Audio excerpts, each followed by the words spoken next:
Hello students, today's topic is applications of differential equations in real life.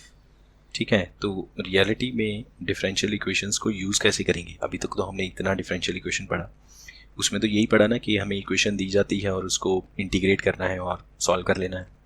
लेकिन real life में differential equation का क्या use है वो आज देख लेते हैं। एक क्वेश्चन सॉल्व करते हैं। Population grows at a rate of 8% per year. अच्छा, इसमें एक वर्ड आया रेट, तो सबसे पहले इसके बारे में बात कर लेते हैं। ये किसका रेट है? ये पॉपुलेशन का रेट है। Population grows at a rate, तो जिस क्वांटिटी का आपको रेट गिवन है इसका मतलब है उस क्वांटिटी को टाइम के साथ डिफरेंशिएट करना है। ठीक है, लेट अस से अगर मैं कहूँ कि रेडियस का रेट, तो D R by D T, radius को टी के साथ डिफरेंशिएट कर दो। इसमें कहा गया पॉपुलेशन का रेट, तो हम कहेंगे D P by D T, this is the rate of population, rate of change. ठीक है, तो रेट का मतलब है कि जिस क्वांटिटी का रेट आपसे कहा गया, जिस क्वांटिटी के साथ रेट लगा दिया, मतलब उसकी differentiation with respect to time. तो पॉपुलेशन जो है ग्रो करती है 8% पर ईयर। 8% किसका? ऑफ कोर्स जो पॉपुलेशन ऑलरेडी एग्जिस्ट कर रही है उसी का 8% और ग्रो कर जाएगा और इंक्रीज हो जाएगा, है ना। How long it take for the population to double, तो जो भी करंट पॉपुलेशन है उसको डबल होने में कितना समय लगेगा ये बताइए। And of course you have to use differential equation to solve this problem, to solve this real life problem. So first of all according to the condition क्या गिवन है, D P by D T. D P by D T मतलब rate of change of population, that is equals to, अच्छा अब ये grow है तो हम +8% लिखेंगे, डिके होता कम होती तो हम लिखते -8%। तो यहाँ पे 8% of current population. So P क्या है? P is the existing population, जो भी राइट नाउ पी है, मतलब जो भी पॉपुलेशन है उसको हमने पी बोल दिया।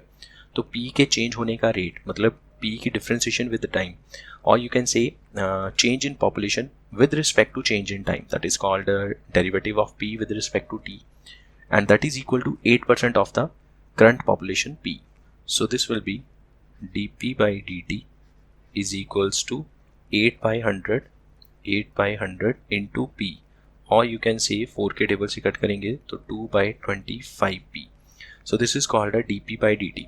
अब क्यों ना इसको वेरिएबल सेपरेबल फॉर्म की तरह ट्रीट किया जाए, मतलब ये तो डिफरेंशियल इक्वेशन बन गई, इंटीग्रेट करना है यहाँ पे।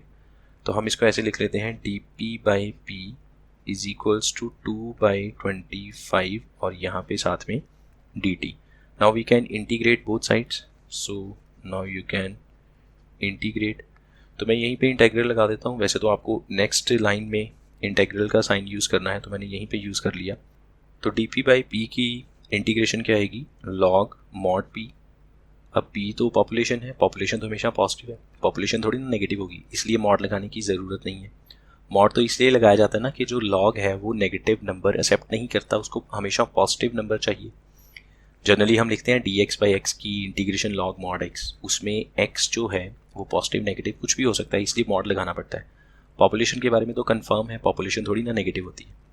That is equals to 2/25 dt का integral t plus c, this is the first equation. Now let us say let at t is equal to 0 p is equal to p naught.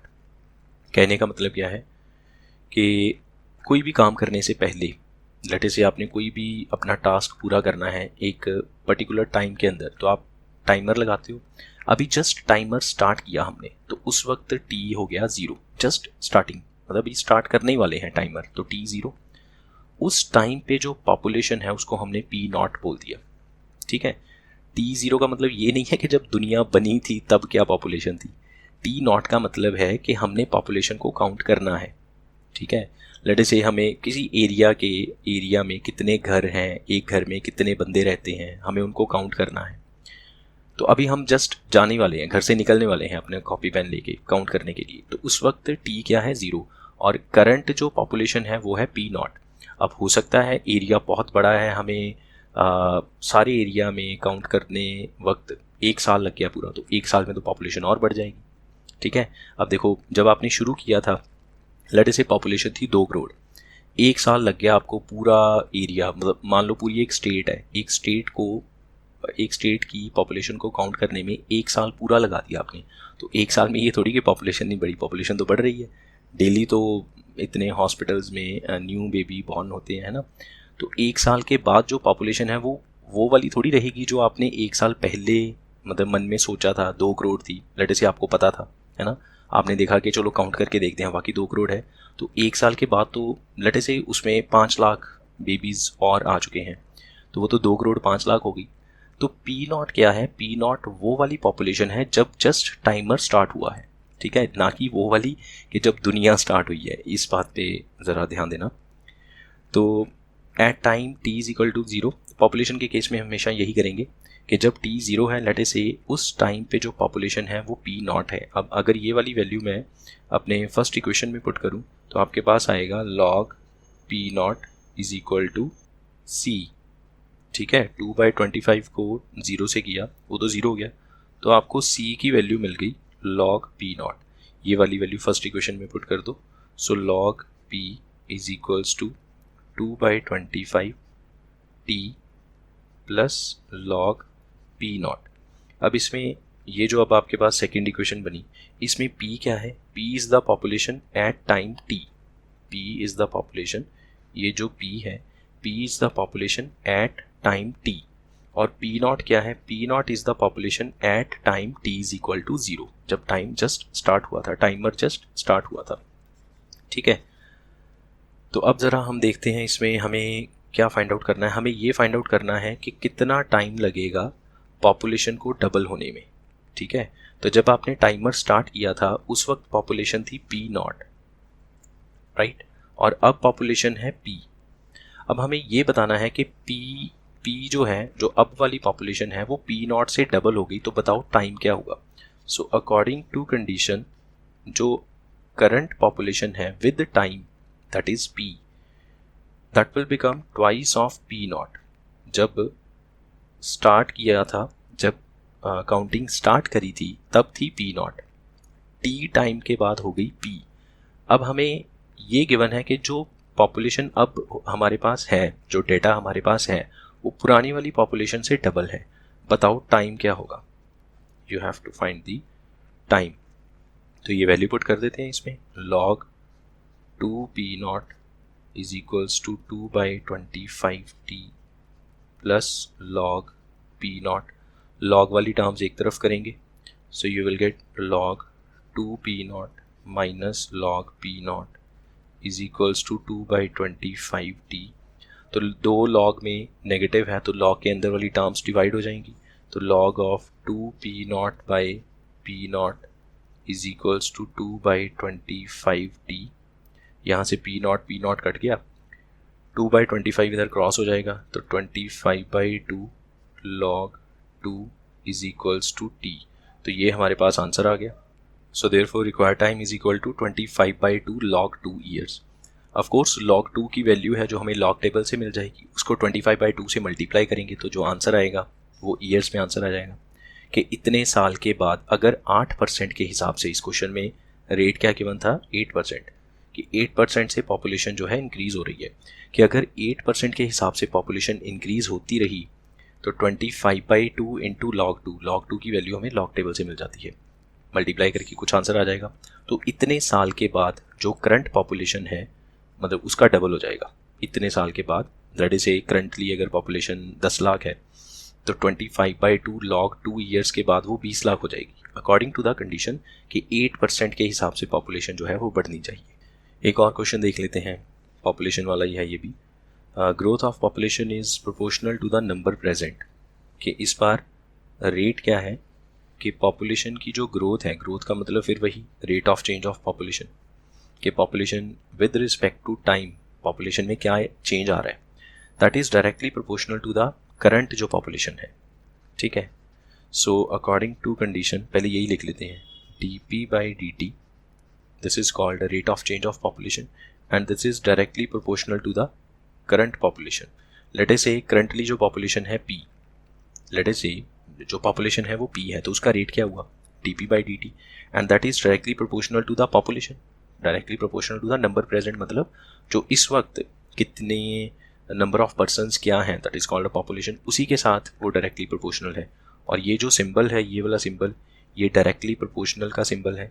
अब directly proportional को हटाने के लिए हम constant of proportionality use करते हैं। So let से मैंने यहाँ पे k यूज़ किया, k into p, where k is constant of proportionality.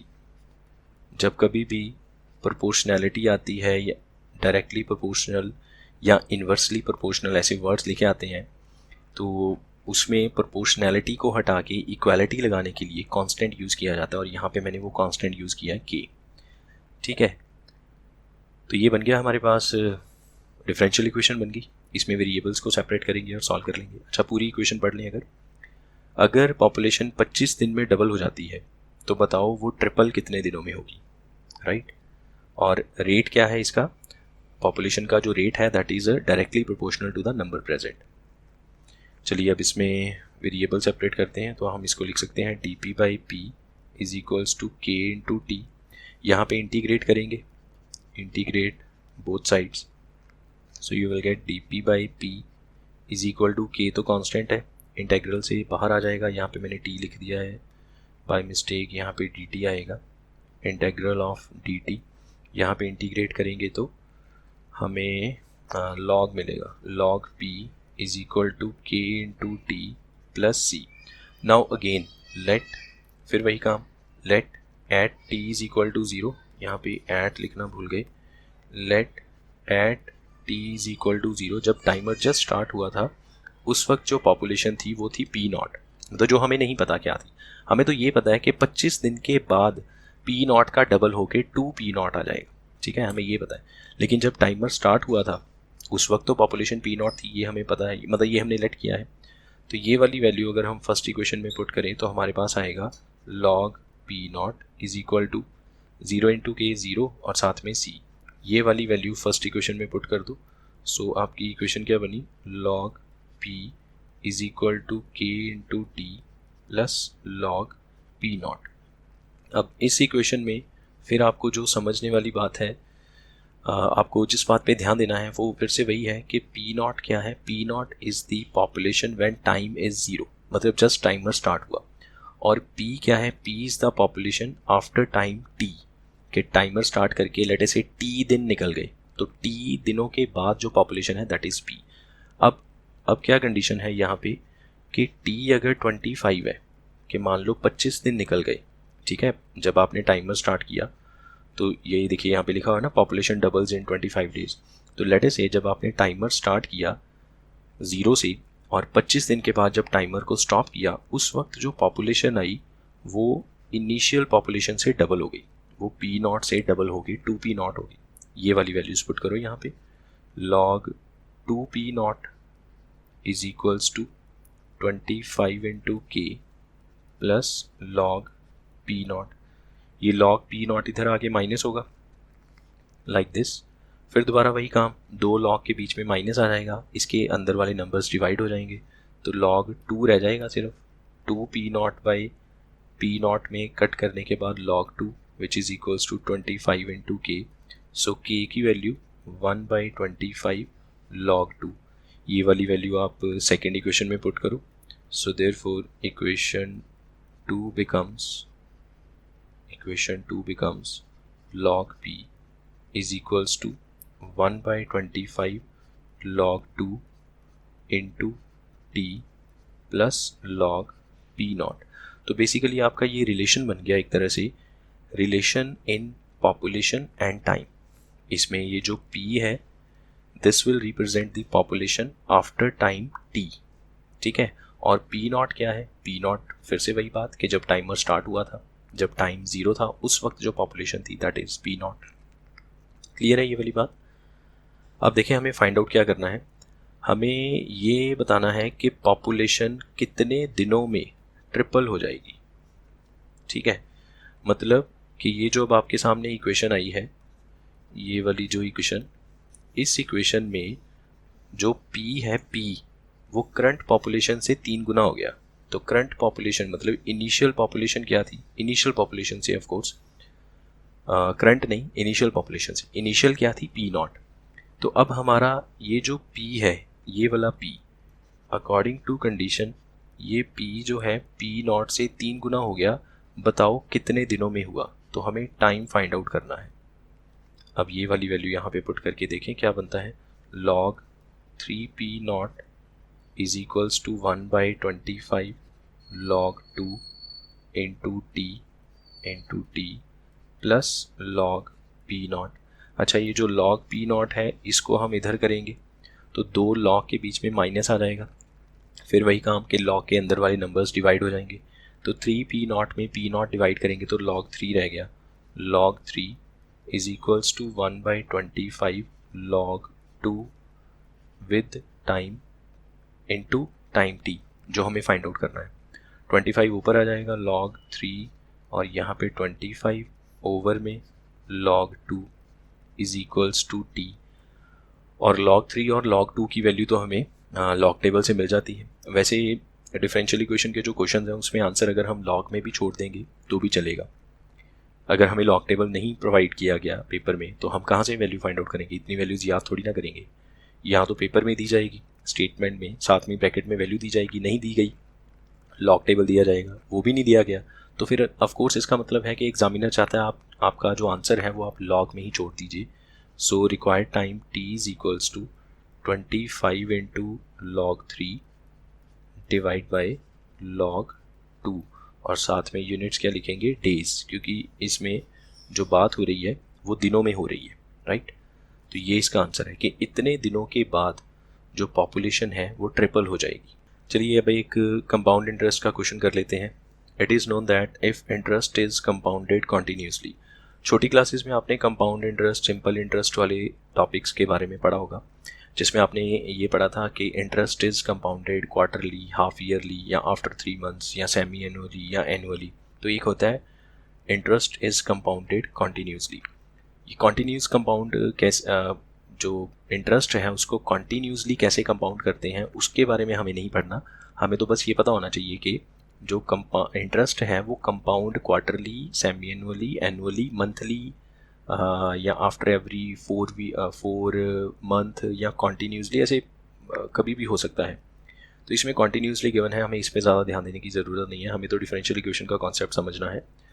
Principal जो है, प्रिंसिपल चेंजेस, अब देखो इसमें किसका रेट गिवन है, प्रिंसिपल का। प्रिंसिपल मतलब वो इनिशियल अमाउंट जो आप इन्वेस्ट करते हो, that is equal to product of rate of bank interest per annum and the principal. तो सबसे पहले तो इसी स्टेटमेंट को समझ के इक्वेशन बनाते हैं। Let us say principal is p, तो पी का रेट गिवन है, रेट मतलब पी का derivative with time, and that is equal to rate percent into principal. ठीक है, ये देखिए यहाँ पे लिखा हुआ है ना कि रेट, प्रिंसिपल का जो रेट है that is equal to product of rate of bank interest. Bank आपको एक रेट ऑफ इंटरेस्ट रिटर्न करता है that is R%, and the principal, दोनों का प्रोडक्ट करना है। R% को प्रिंसिपल से मल्टीप्लाई किया तो ये आपका बन गया R into P by 100। Differential equation बन गई। इसमें वेरिएबल्स को सेपरेट किया जा सकता है। एक बात और, इसमें जो रेट है, जो बैंक आपको रेट प्रोवाइड करता है वो तो कांस्टेंट है, वो थोड़ी ना बदलेगा। तो इसमें जो स्मॉल r है वो कांस्टेंट है, स्मॉल कैपिटल P और T ये दोनों वेरिएबल्स हैं, क्योंकि प्रिंसिपल तो लगातार बदलता रहता है। आज आपने पैसा इन्वेस्ट किया बैंक में, आपको 10% के हिसाब से लेटे से इंटरेस्ट मिला, तो आपको 10% और जुड़ जाएगा। एक महीने के बाद मान लो बैंक कहता है कि एक महीने में हम आपको 10% दे देंगे, तो एक महीने के बाद 10% जोड़ने के बाद अब जो अमाउंट आई वो सेकेंड ईयर के लिए प्रिंसिपल, सेकेंड मंथ के लिए, सॉरी मंथली हो रहा है ना, सेकेंड मंथ के लिए प्रिंसिपल बन गई। तो प्रिंसिपल तो लगातार चेंज हो रहा है और टाइम चेंज हो रहा है, इसीलिए प्रिंसिपल चेंज हो रहा है। तो ये दोनों वेरिएबल्स हैं। आर जो है वो फिक्स्ड है, वो कांस्टेंट है, ये रेट नहीं बदलेगा। एक बार आपने बैंक में, किसी भी स्कीम में, बैंक में या किसी और सेक्टर में, गवर्नमेंट सेक्टर में या प्राइवेट सेक्टर में अगर आपने इन्वेस्टमेंट कर दी, वहाँ पे जो बॉन्ड हो गया कि इतने % पे आपको रिटर्न मिलेगा, वो तो उतने % ही रहेगा, वो बार बार ऊपर नीचे नहीं करेगा, अगर वो लीगल डॉक्यूमेंट्स पे सब कुछ बॉन्ड हो चुका है तो। चलिए पहले इसको थोड़ा सिंप्लीफाई कर लेते हैं। तो यहाँ पे आपके पास वेरिएबल सेपरेट करने के बाद आएगा dp by dt is equals to dp by p, sorry, is equal to R/100 into dt। यहाँ पे इंटीग्रेट करते हैं, ये हमने इंटेग्रल का साइन लगाया, सो लॉग पी, मॉड लगाने की ज़रूरत नहीं है, is equals to are into T by 100 plus constant of integration that is C, and this is the first equation. So इसमें भी जैसा पॉपुलेशन में कॉन्सेप्ट था वही कॉन्सेप्ट अप्लाई कर सकते हैं कि लेट अस से जब टाइम है 0 at t is equal to 0, कि जस्ट अभी आपने पैसा डिपॉजिट करवाया है, जस्ट अभी आप बैंक गए और किसी भी स्कीम में इन्वेस्ट किया, अब टाइमर स्टार्ट हो गया, जैसे ही आपने इन्वेस्ट किया टाइमर स्टार्ट हो गया, अब आपको आपके पैसे पे इंटरेस्ट मिलना शुरू हो जाएगा।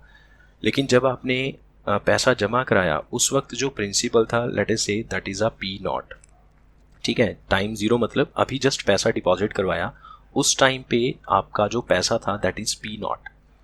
तो ये फर्स्ट इक्वेशन में पुट करने के बाद क्या आएगा, log P naught is equal to t वाली टर्म 0 हो गई सी, इसको दोबारा फर्स्ट इक्वेशन में पुट करते हैं, so log p is equals to are into t over 100 plus log P naught, ठीक है।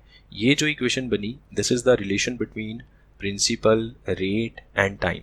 इसमें P क्या है, P capital P that is the principal after T time, मतलब T कुछ भी हो सकता है, दिनों में भी हो सकता है, महीनों में भी हो सकता है, ईयर्स में भी हो सकता है। और P नॉट क्या है, P नॉट वो अमाउंट है जो आपने इनिशियली डिपॉजिट की थी, ये तो फिक्स होगी, ये तो कांस्टेंट होगा। अब देखें ज़रा क्या गिवन है फर्स्ट ए पार्ट में, कि जो इंटरेस्ट रेट गिवन है हमें वो 5% है, मतलब आर की वैल्यू 5% है। अब बताओ इन हाउ मेनी ईयर्स, हमें आंसर जो चाहिए वो ईयर्स में चाहिए कि 100 रुपये कितने सालों में डबल हो जाएगा।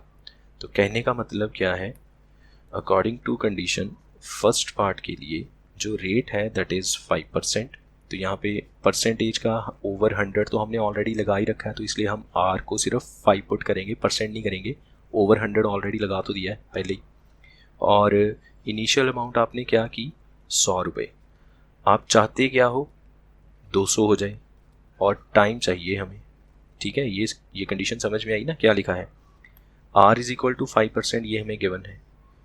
और क्या कहा गया कि 100 रुपये इन्वेस्ट करो, तो पी नॉट क्या है जो आपने इन्वेस्ट किया, और पी क्या है जो आप चाहते हो कि 100 का 200 हो जाए, और टी क्या है वो टाइम, कि कितनी देर बाद जो आप चाहते हो वो हो जाए।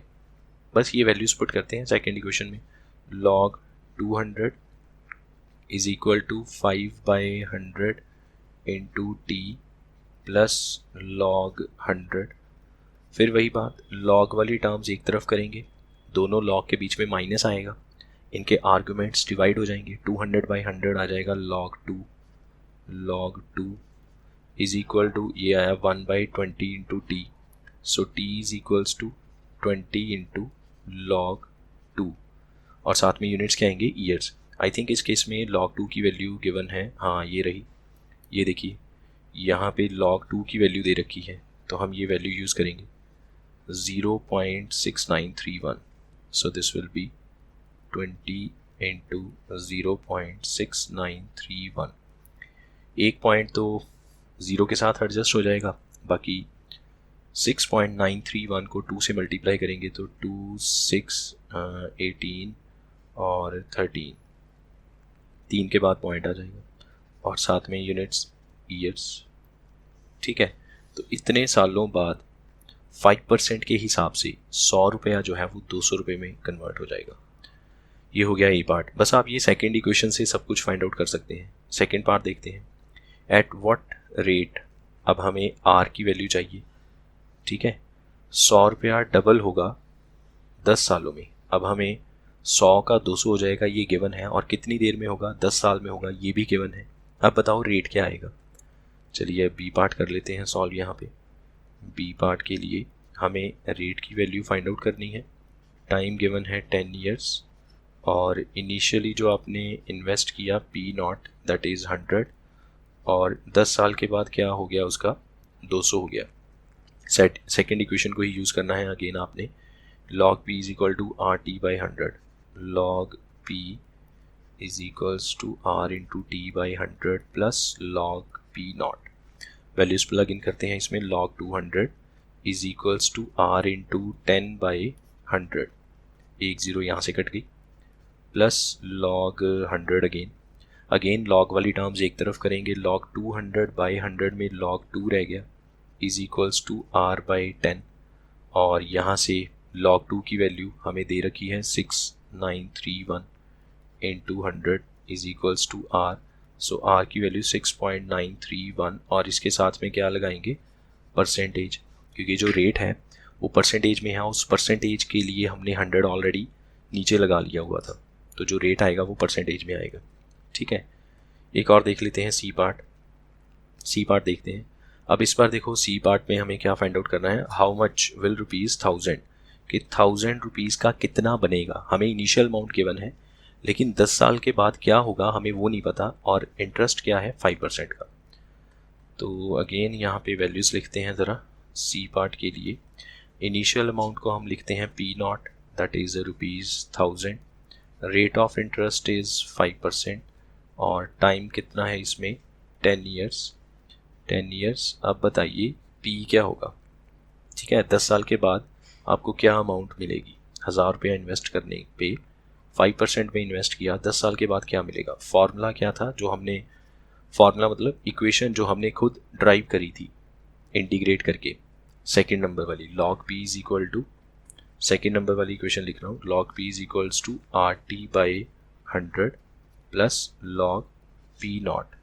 अब हमें p चाहिए तो हम यहाँ पे लिखते हैं log p, r की वैल्यू 5 इंटू t की value 10 divide by 100 plus log 1000। ठीक है, यहाँ से ये दो, एक ज़ीरो कट गई और 5 को इससे कट करेंगे तो 2 रह गया। So this is log p is equals to half plus log 1000।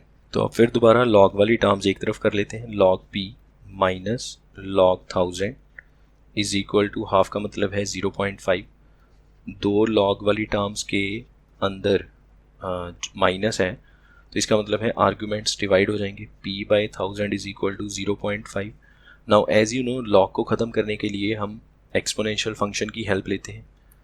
जिनको नहीं पता एक बार फिर दोबारा यहाँ पे मैं फॉर्मूला लिख देता हूँ। लेट से मेरे पास अगर ऐसे लिखा है log x is equal to let say something a, मुझे x चाहिए, तो log के साथ यहाँ पे बेस में कुछ नहीं लिखा, मतलब बेस e है, ये जो e है ये इधर जाके बेस बन जाएगा, और a जो है वो e की पावर में आ जाएगा, और यहाँ पे रह जाएगा x, तो x is equal to e⁻a। तो वही कॉन्सेप्ट यहाँ पे अप्लाई करते हैं। यहाँ पे बेस में कुछ नहीं लिखा, मतलब बेस e है, ये जो बेस है ये इधर चला जाएगा और 0.5 पावर में आ जाएगा, बाकी रह गया p/1000, log हट गया। अब e⁻ 0.5, इसके लिए भी हमें या तो साइंटिफिक कैलकुलेटर की ज़रूरत होगी या फिर हमें ये वाली वैल्यूज़ स्टेटमेंट में दी जाएंगी। तो आप देखिए ज़रा, e⁻ 0.5 की वैल्यू आपको दे रखी होगी, ये रही e⁻ 0.5 की value 1.648, e⁻ 0.5 is 1.648 into 1000, so p is equals to ₹1648। इसका मतलब ये है कि 1000 रुपया इन्वेस्ट करने के बाद, मतलब 1000 रुपया इन्वेस्ट किया 5% पे 5% रेट ऑफ इंटरेस्ट पे, और 10 साल के बाद हमें क्या मिलेगा, 10 साल के बाद हमें मिलेगा 1648, मतलब 648 रुपीज़ का इंटरेस्ट मिलेगा हमें 10 साल के बाद।